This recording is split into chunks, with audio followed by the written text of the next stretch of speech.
Welcome to another Trend Ground review video. Okay, so as you know from the title, today we are going to review the AMD Radeon RX 5600 XT graphic card.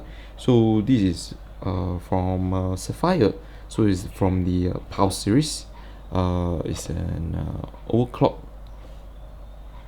GPU, so it's out of the factory. It's already been overclocked. Alright, basically this is how the graphic card looks like.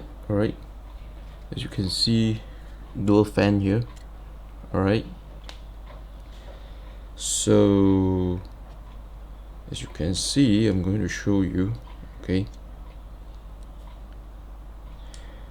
1, 2, 3 display port, one HDMI on the back here. Okay, Sapphire logo here. Alright, so this is the back plate of the graphic card. Alright, as you can see, so there's a switch, BIOS switch here. Alright, so a little bit more detail on the Pulse RX 5600 XT. It comes with a 6GB RAM, VRAM, which is a GDDR6. Okay, so this GPU, it can boost clock up to 1750 megahertz. Okay, stream processors, it has a 2304. Okay, and it can display like 4K at 60 Hz. Alright, so basically this graphic card is actually using a second gen 7nm chip. Alright, so this graphic card is actually currently, the RRP in Malaysia is actually selling for like 1,499 ringgit Malaysia.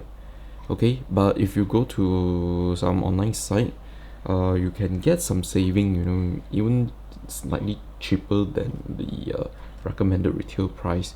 And for the testing of this graphic card, I'm actually using the original BIOS for this graphic card. Alright, so if you are using the newest, latest updated BIOS, it will unlock more performance.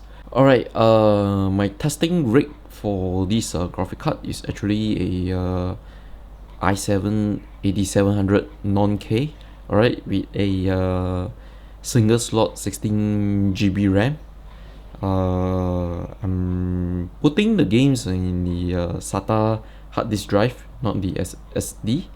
Okay, so results might be a little bit different if you put your games in the SSD. Okay, and also if you need to know more, I'm recording all the games using the window games. Okay, so you will need to expect that there will be like certain frame rate drops because I'm not using a video capture card.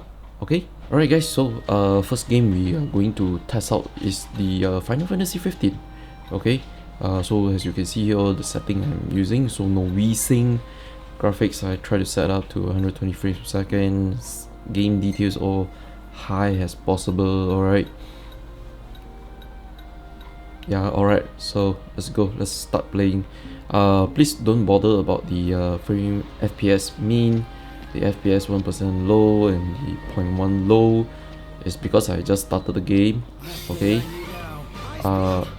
what you should be focusing is the FPS average and the FPS, current FPS. Alright, and also do look at the graphic card usage.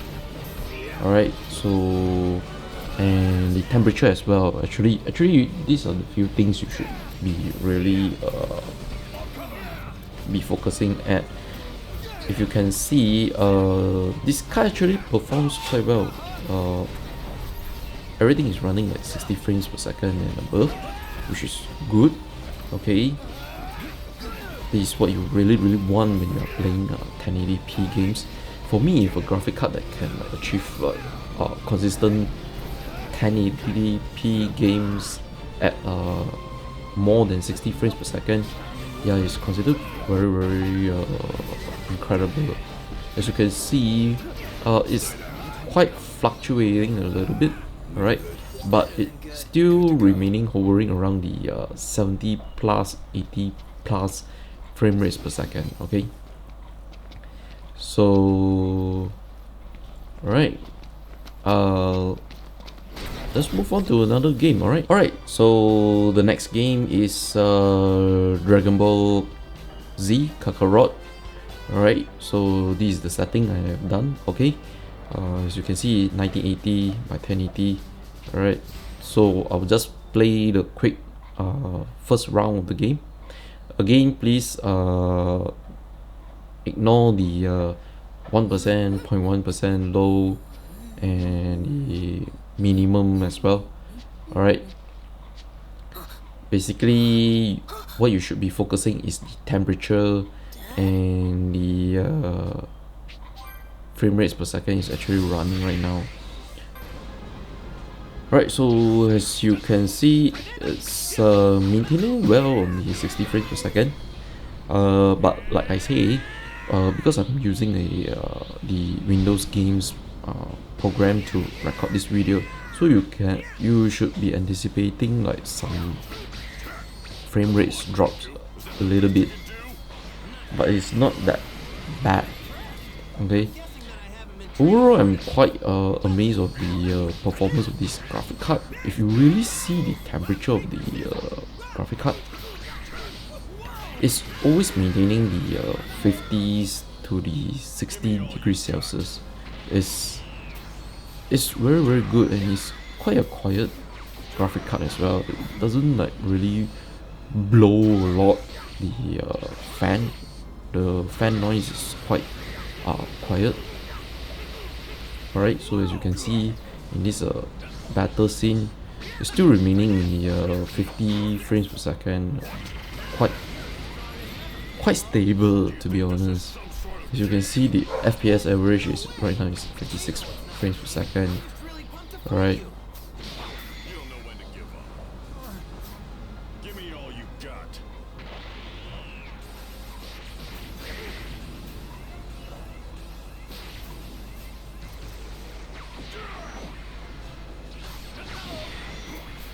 alright, so let's jump to another game.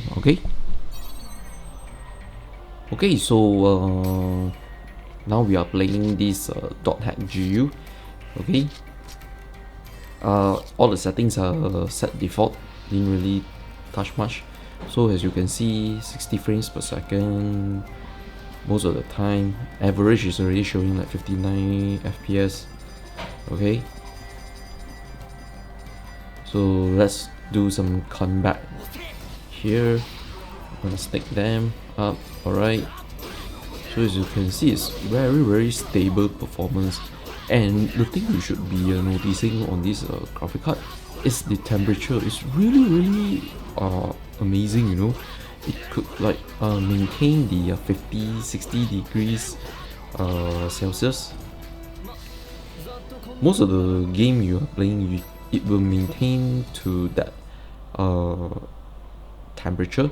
So it's quite amazing, unless if the game is quite heavily graphic demand. Do expect it start to rise up around maybe perhaps in the more than 70 degrees Celsius. Alright, so let's move on to another game. Okay, so the next game is the Grand Theft Auto 5. Okay, so here is the settings. Alright, as you can see, DirectX 11. Alright, everything is on. Graphic setting is high. Alright, so let's move on to the benchmark. So over here is the fanfare. Alright, it's turning into the night. Okay, cool. Let's move on.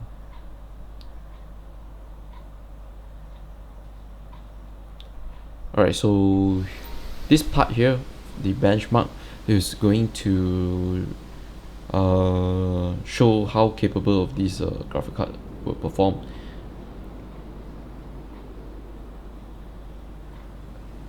Alright, as you can see again, look at the temperature. Alright, it's just only merely like 60 degrees Celsius. Alright, it's fluctuating around the 80 frames per second. Certain areas it could hit like 100 frames per second, which is quite good. So as you can see,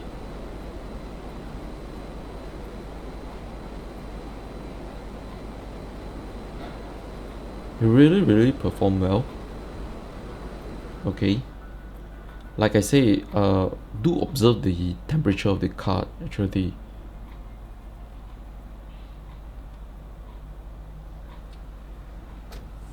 look at that.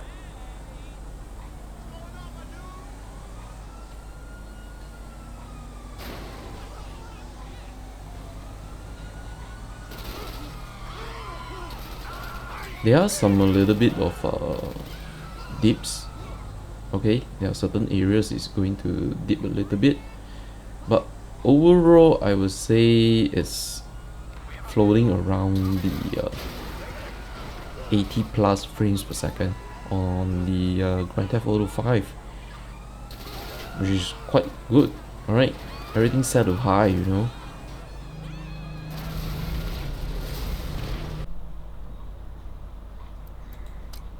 Alright, so we are currently trying out the Ghost Recon Wildlands. Okay, so previously I set it to very high, so we are trying out the high settings first. Okay, because I think high setting is quite adequate for most 1080p, and we are currently running the benchmark right now. So again, observe the temperature, the frame rates per second, and the average frame rates. Okay, alright, let's wait for it to load. Okay, so as you can see,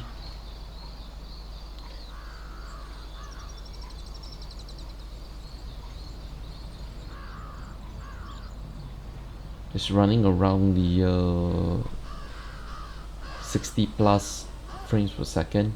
Okay, which is good.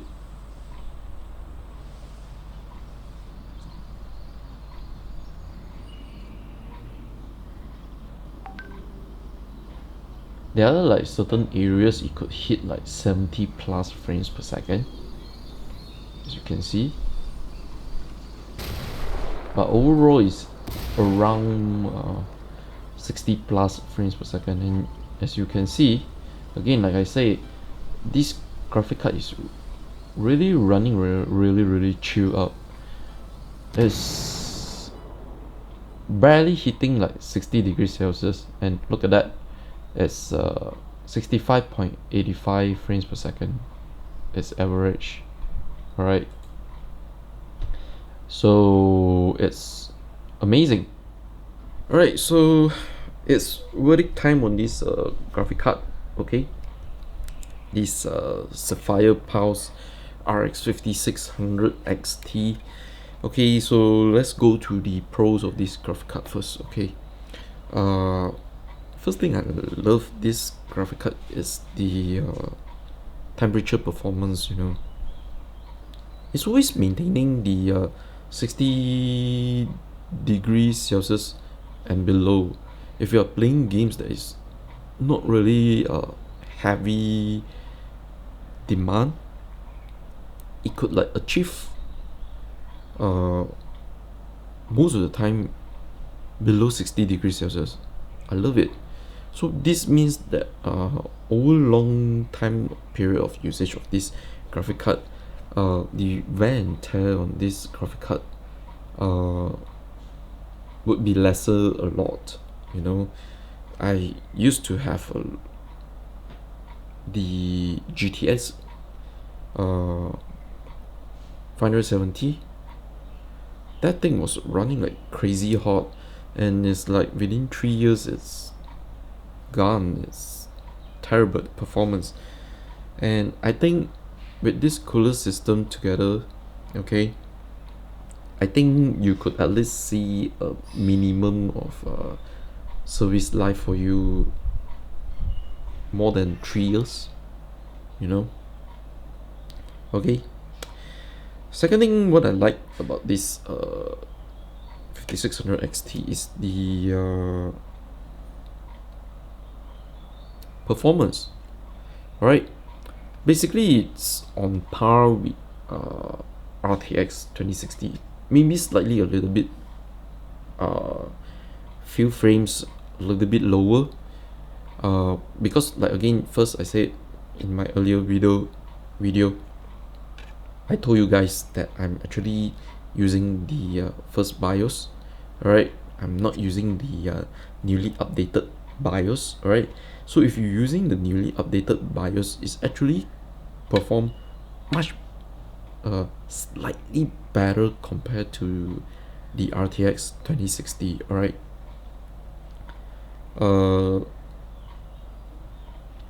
yeah, the price.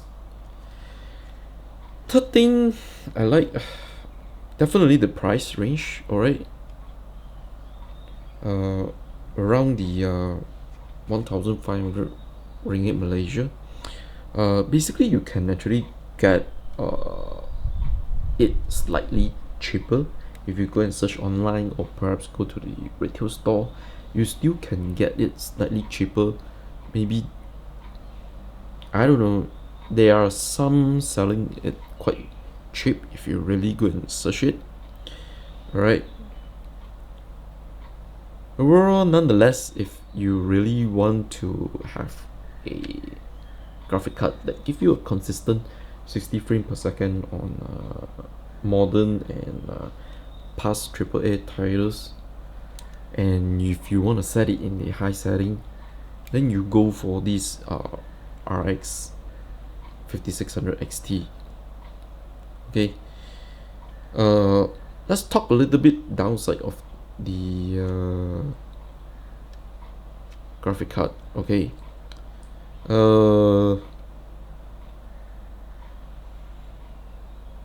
personally wise, let's start a little bit on back of here. Okay, I'm not sure, maybe perhaps just only Sapphire. Alright, if you really see the port, there are 3 display port and only 1 HDMI. I prefer they have like at least like 2 HDMI port. I believe in Malaysia most people are using HDMI more comparable to display port.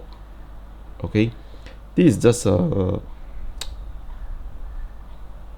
my general opinion view, so it could be con to some people, it could be pros to some people, I'm not sure, but overall I think most people would generally like go for HDMI. Okay, second thing, the cons of this graphic card. Right now the NVIDIA RTX 2060 is pricing quite slightly cheaper to this card right now. Alright, I think right now you can like get a good deal on a 2060, maybe like 1300 plus ringgit Malaysia, which makes it a little bit difficult for customers to choose from, because if you go for the NVIDIA route, it has the ray tracing technology prepared. So if you are preparing to play the modern games that has ray tracing technology, then the RTX 2060 might perhaps be suited much more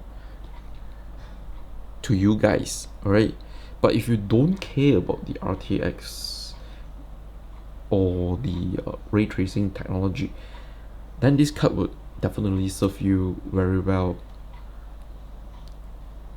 And the third thing is, I think if you really check a lot of the reviewers, they will tell you that there's always a lot of software updates for the graphic card. Alright, making it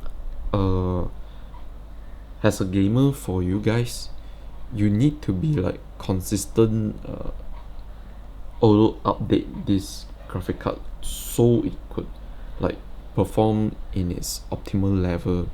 Right, if you're not the person that is always updating the software on your computer,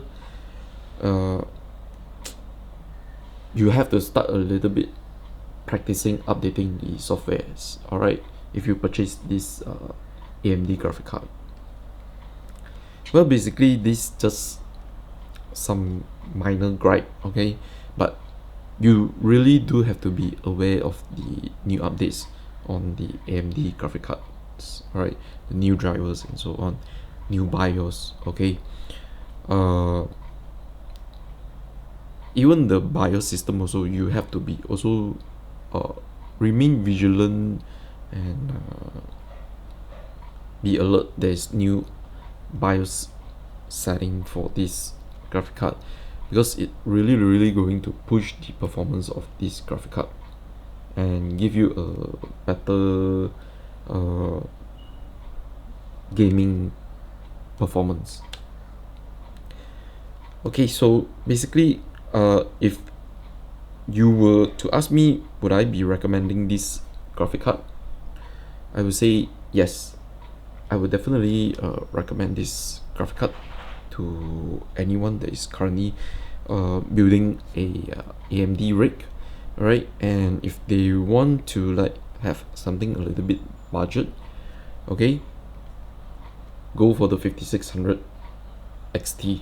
Alright, if you have a slightly bigger budget, then you can go for the 5700 XT. Basically, it's the same graphic card, but this has a little bit like a down spec compared to the 5700 XT. Okay, yeah, definitely I would recommend you guys go and check out this 5600 XT. Performance wise, it's good, giving you really 60 frames per second consistently most of the time. Okay, and I think if you are playing a lot of like esport title, you could just set it to high setting, still delivers you a good 60 frames per second at 1080p resolution. Alright guys, so basically that's the review of this 5600 XT. Okay, hope you guys like it. Alright, and see you guys on the next review video. Okay.